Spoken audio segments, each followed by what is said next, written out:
kalau misalnya mau belajar kan, mau belajar tentang cakra gitu ya, sebetulnya tidak susah gitu, asal kita memang fokus terhadap diri gitu. Itu aja sih belajar belajar nafas gitu, tapi memang harus minta sama diri kita sendiri. Jadi to start your quest, you have to make a question. Untuk memulai perjalanan kamu, kamu harus dimulai dari pertanyaan.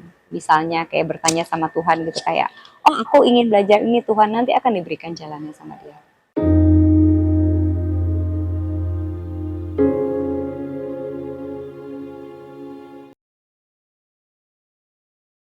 Aura itu kan sebetulnya manusia itu kan adalah spektrum dari vibrasi.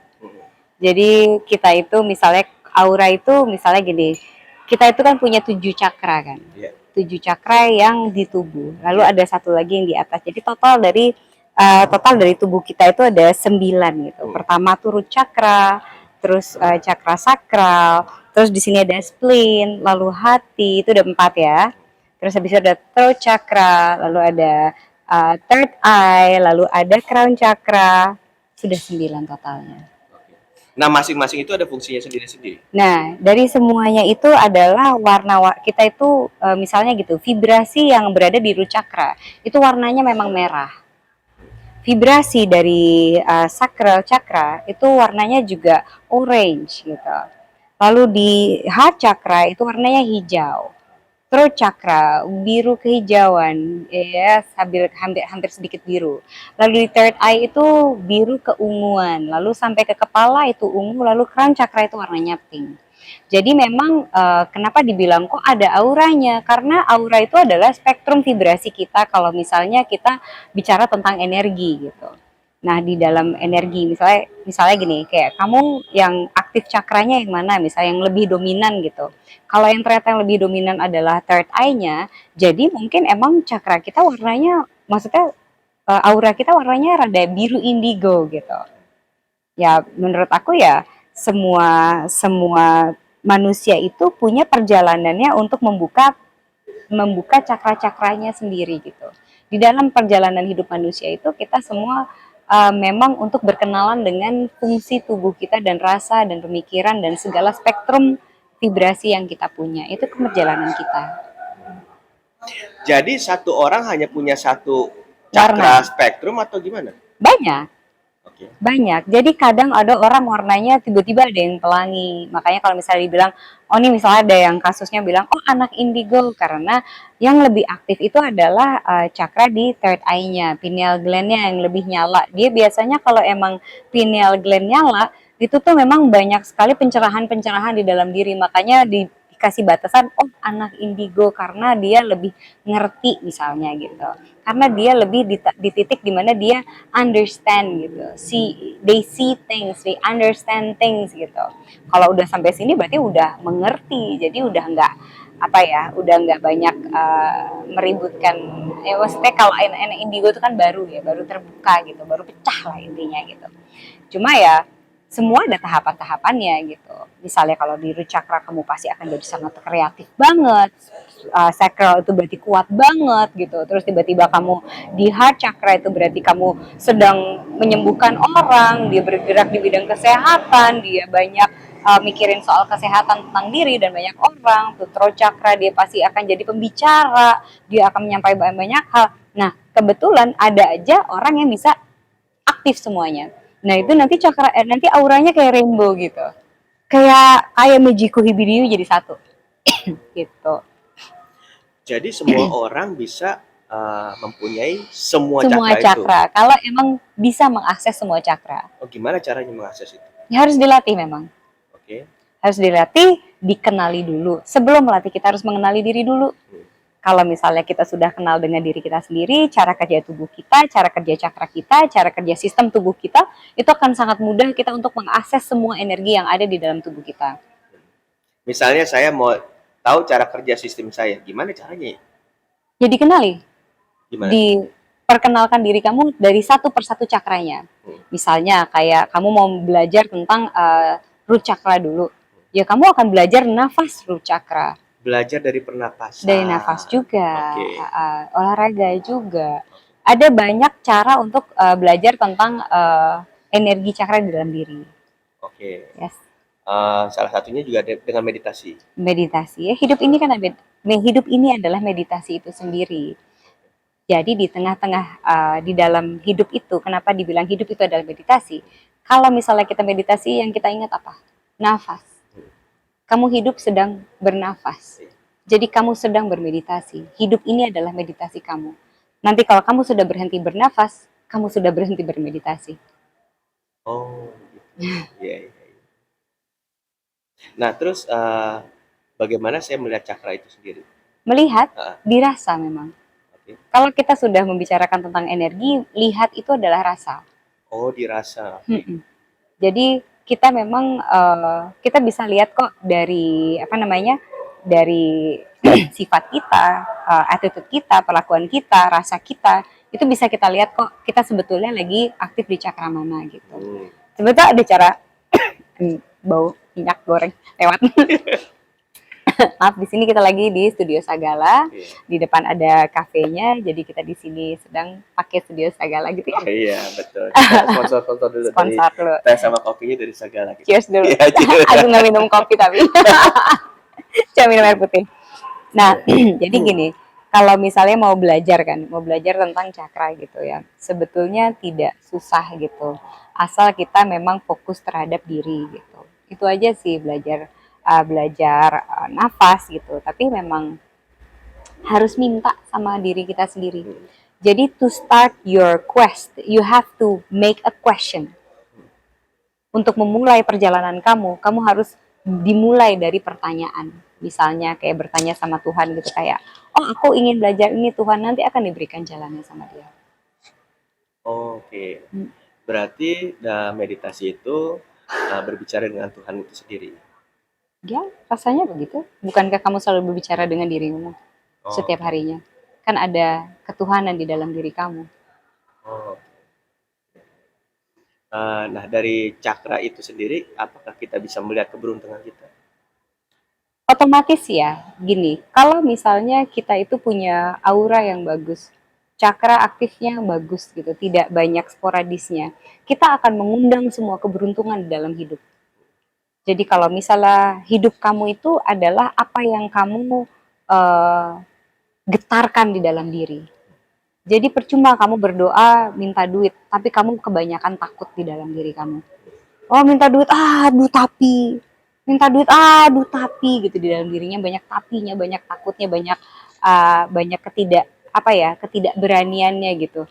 Nah, vibrasi keberuntungan dan aura itu tidak mengenal tapi gitu, tidak mengenal takutmu. Yang mereka kenal adalah vibrasi yang kamu ciptakan untuk diri kamu sendiri gitu. Oh, ternyata kamu menciptakan banyak takut dan banyak ketidakinginan, ya pastinya kamu akan mengundang itu semua. Misalnya kayak itu dia yang tadi aku bilang, aku mau kurus, aku pengen kurus tapi tiap hari kayak yang padahal udah diet nih, waduh tapi nggak akan jadi kurus karena badannya stres. Oke. Susah orang kalau stres dia paksa dirinya nggak boleh makan apa-apa, akhirnya malah nggak kurus, jadi kelihatannya sakit malah gitu. Jadi ya harus dengan bahagia, harus dengan hati yang lega, harus dengan Thinking vibrasi. positif ya. Oh, not always thinking positive is a good thing though gitu. When you force yourself to think positive, it's not positive anymore. When you force yourself to think positive, that means you're forcing yourself. That means you're not positive. Kalau misalnya you think you need to cry, kalau kamu ternyata butuh untuk nangis dan marah, marahlah, nangislah. Mungkin dengan nangis dan marah itu adalah cara kamu untuk merayakan rasa kamu, supaya bisa melepaskan itu semua penyakit dari dalam diri kamu, ya kan bagus juga.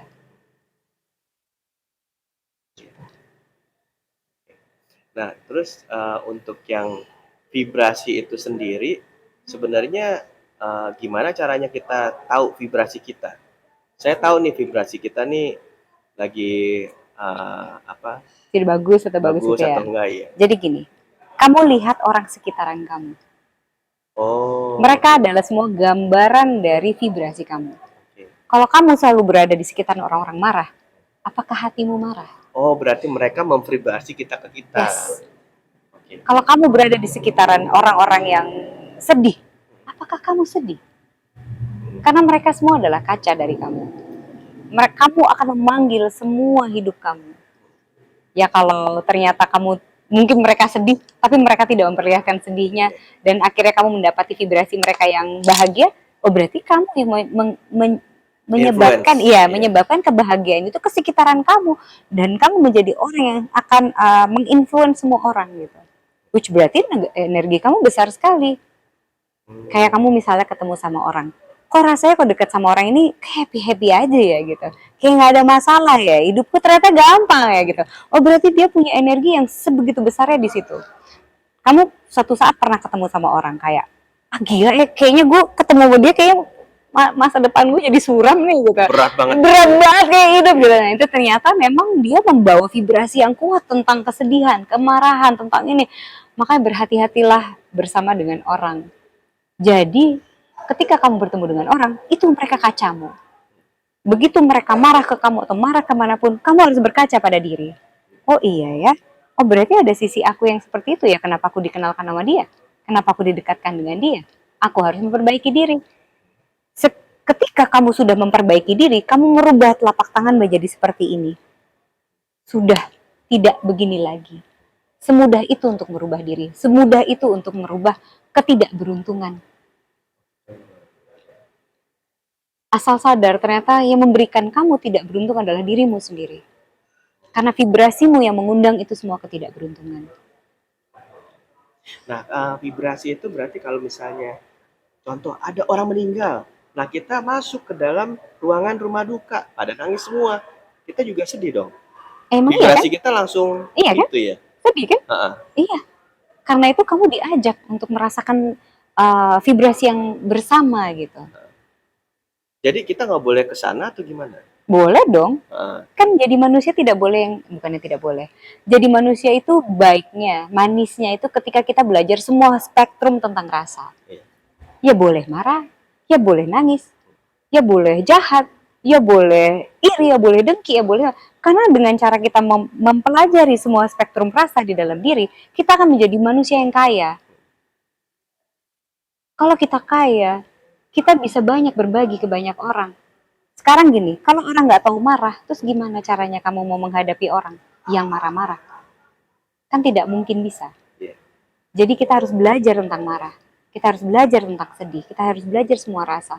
Lalu kita menjadi diri sosok yang kaya. Lalu kita bisa berbagi dengan orang tentang experience. Tapi kan segala aksi tidak perlu kita berikan reaksi. Apalagi reaksi yang akan merugikan kita sendiri. Berarti kalau seandainya ada yang bilang, oh kita cari buntut di kuburan aja jam 12 malam, kita langsung doa aja di kuburan. Itu mendapatkan vibrasi juga sebenarnya. Bisa dong. Benar Vibrasinya berarti siapa? itu ya? Iyalah. Oh gitu. Semuanya ini kan bervibrasi. Even ini semuanya ada vibrasinya. Kenapa dia bisa bentukannya padat? Karena vibrasinya itu mereka punya getaran yang berbeda dengan benda cair. Iya. Benda udara, mereka semua punya vibrasi dengan kode yang berbeda semua. Mereka punya DNA, susunan atom yang berbeda sama kita. Makanya bentuknya berbeda. Kenapa jadi benda padat, benda cair, api, dan plasma? Itu semua punya susunan atom yang berbeda. Tapi kita semua berenang di energi yang sama, yaitu kita sebut semesta.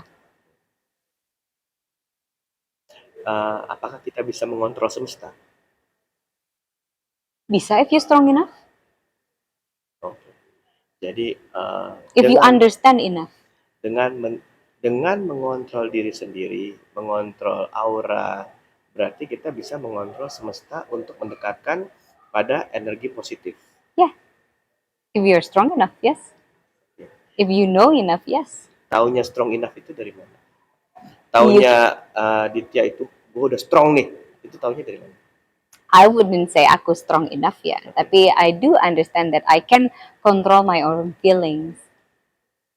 Kayak misalnya ada feelings datang, ya akan aku terima dan aku accept gitu. Misalnya pun ada hal yang akan yang mungkin akan men-trigger gitu, tapi ya tidak akan jadi trigger buat aku gitu.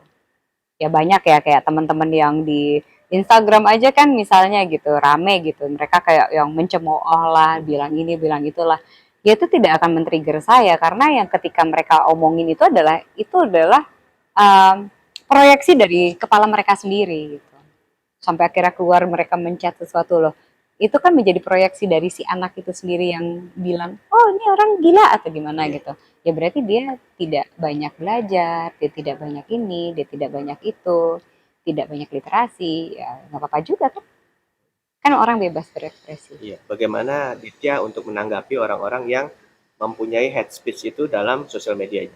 ya nggak apa-apa orang bebas berekspresi memang boleh aja kan hmm, Didiemin aja atau reply atau di delete? diemin aja nggak apa-apa kan itu bisa menjadi titik poin di mana dia belajar bahwa dia sudah mengeluarkan sesuatu nanti juga malu sendiri gitu. Oh, Ya kan boleh juga gitu.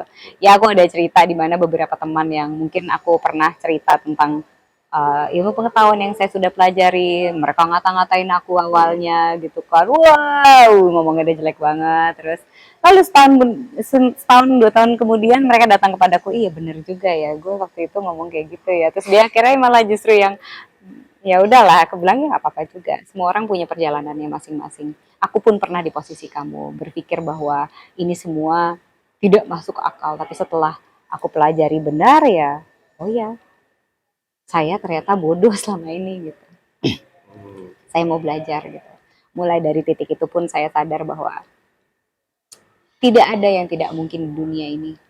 Ternyata gitu. Eh, ternyata realitas itu ternyata lebih membagongkan dari fiktif.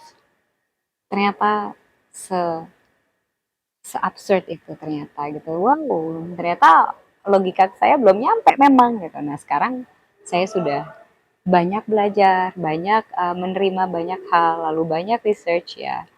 Ternyata ya seaneh itu kehidupan memang.